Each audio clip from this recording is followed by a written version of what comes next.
Welcome on in, guys. Tobin here with you. Thanks for checking out the channel. Hope everybody's doing fantastic out there. Still basking in a Miami Heat Summer League championship, and I loved reading the quote today from Tim Reynolds, who said of Bam Adebayo, he goes, 10 days got a ring now. 10-day Dan, Coach Dan Bisaccia, 10 days got a ring now, and he's going to talk a whole lot of shit to me now. So it's good to know that there's some bragging, some peacocking going around the Heat facility, although they are sending him to Sioux Falls. So, respect, but in the good way. He's the only one who wants to go to. I think that Dan Bisaccia is the only guy who wants to go to Sioux Falls. He is getting sent to Sioux Falls to lead the Sioux Falls Skyforce and be a head coach. And so you wish him all the luck in the world. And look, man, that's almost all she wrote with this Miami Heat team until we go into the true training camp, the true offseason. Now it's just basically like, who's in the lab? Who's doing things? They got international play coming up. I got to tell you, I don't know who's running Nikola Jovic's social media page, but Jovic, dude. I mean, look, I don't understand why I'm getting a lot of heat, no pun intended, from my counterparts on my radio show, Tobin and Leroy. You guys can watch every single weekday, 10 a.m. to 2 p.m. I have been called a country hopper because I have said I am going to root for Serbia when they don't play Team USA. Now, obviously, that's the first matchup. So I have to root for Bam, Captain Bam America, and Team USA, and Eric Spoelstra. However, am I to sit here when it is Serbia, Puerto Rico, and I am supposed to root, or am I just supposed to not root for anybody? This is what I've been told, and I don't understand that. I don't understand why anybody has issue with me rooting for Nikola Jovic and Serbia in the midst of them not playing Team USA. I will obviously... Now, it would have been more of a conundrum if there were no Heat players. Like last year, there were no Heat players. Spo was coaching the team, so I guess I kind of had to root for them.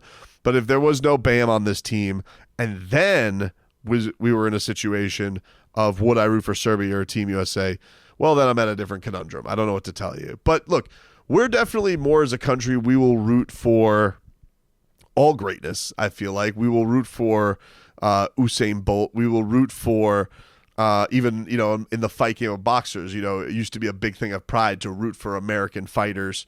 I think an American fan will root for Tyson Fury, will root for Manny Pacquiao, will root for Miguel Cotto.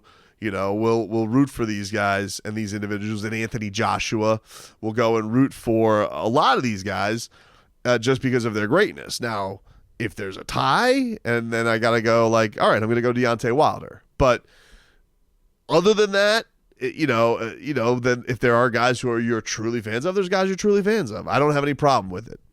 So this international run that they're on, I want it to last as long as possible, and I want to see where this goes and what the Heat players can do with it. And I'm going to take great joy in it. And especially, I think we've already gotten the taste. I haven't gotten to watch too much of Serbia. They've been on at weird times. He just got back healthy. I wasn't watching them without him.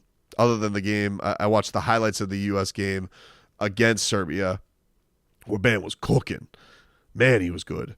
But now I'm definitely going to put more, like if Jovic were to go out there in group play and he had a game-winning three, am I supposed to be mad about it? I don't know. I don't know how I'm supposed to feel. Like, I don't feel like that makes me a country hopper.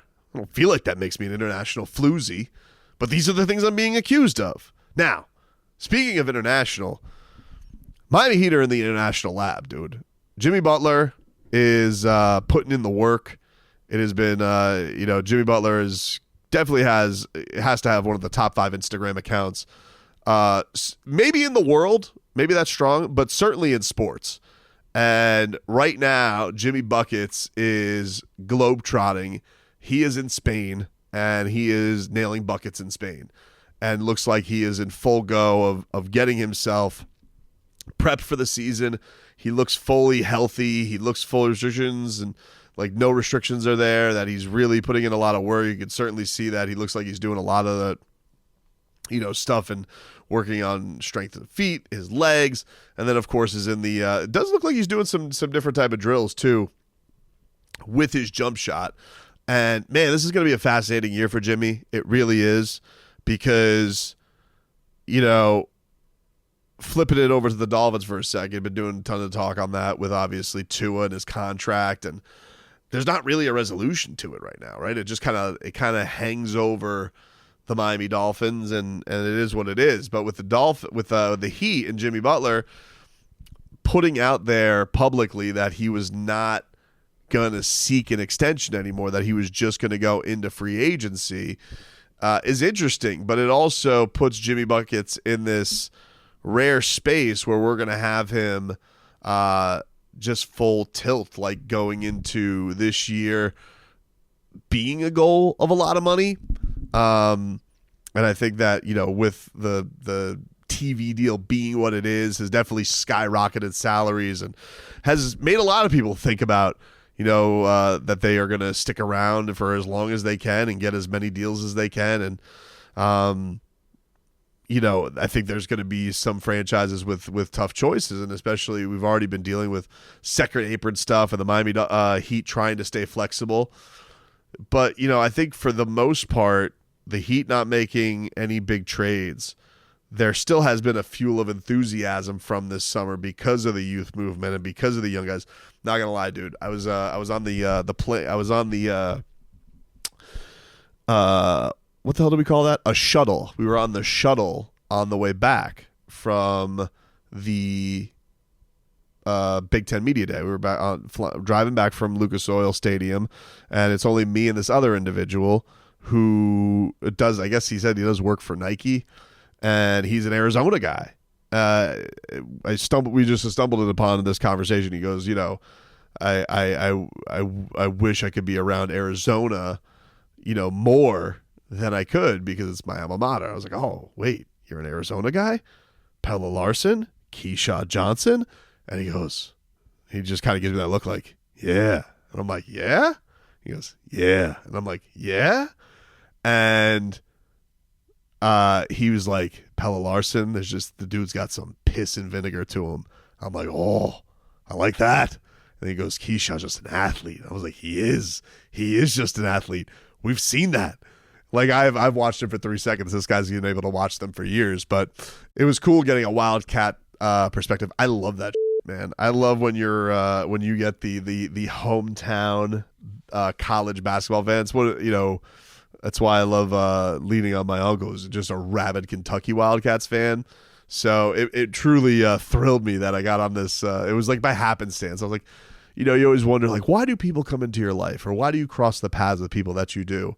And then all of a sudden, I knew this man who was trying to get everybody's glove orders correct for Nike. Why did we cross paths? Talking about Pella Larson, dude. That's why we got into that bus together.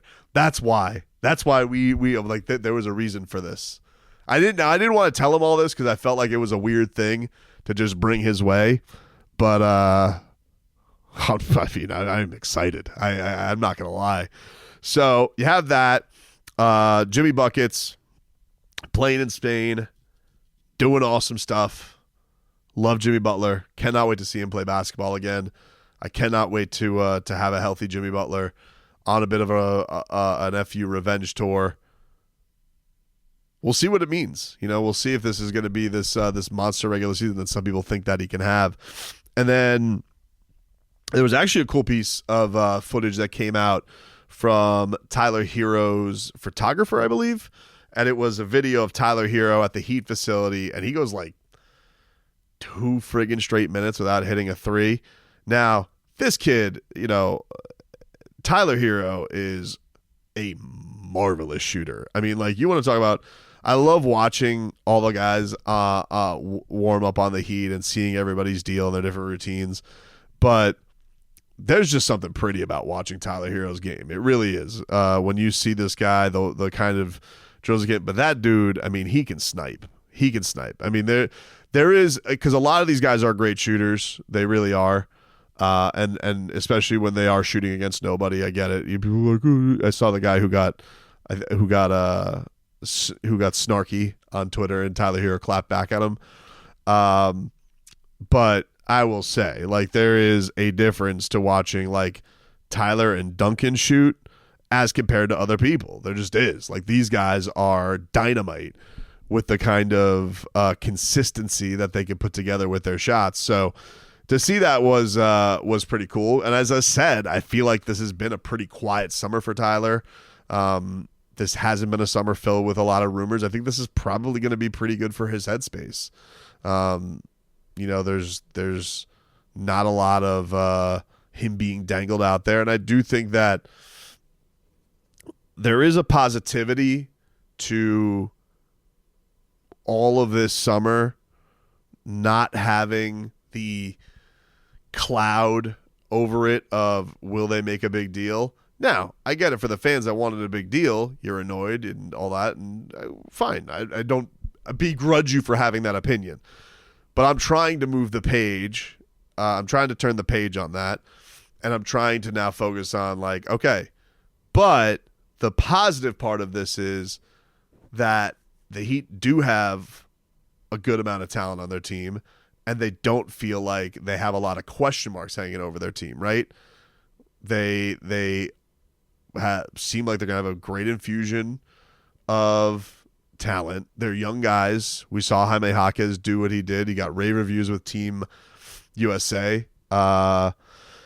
He did great at Summer League. He made one of the all-Summer League teams. We're all fired the hell up with what Kalel and Pella and what Keyshot are going to bring to the table. Now you have Josh Christopher to add to the fold. So all those role pieces that everybody was worried about losing, now there's more to add to it. You got the word that Terry Rozier is good to go. I guess what is the only guy question mark we don't really know is Duncan, but I don't think there's any bad word about Duncan Robinson's back. And then on top of it, now you get to watch Nikola Jovic is now back from his ankle/toe injury. So all good things, dude. All good things. I get it. But it does feel the vibes do feel higher after the Vegas Summer League. I do feel like, for whatever it's worth, I do think like it was just a piece of positivity the organization needed, and I think you can laugh at it, you can scoff at it, but I do feel like there's something to it. And this team getting off to a good start, I think, is going to be pivotal for this year. And but I just think that the team being all in the better space, Tyler, Jimmy, not obsessing about contract, Bam having a new contract, Jovic with a ton to prove, Jaime going into a fun sophomore year, Terry Rozier just getting to be in camp and not step on toes, Duncan continuing what he did, and then the Rooks. Like, I think there could be some good vibes around this thing, man.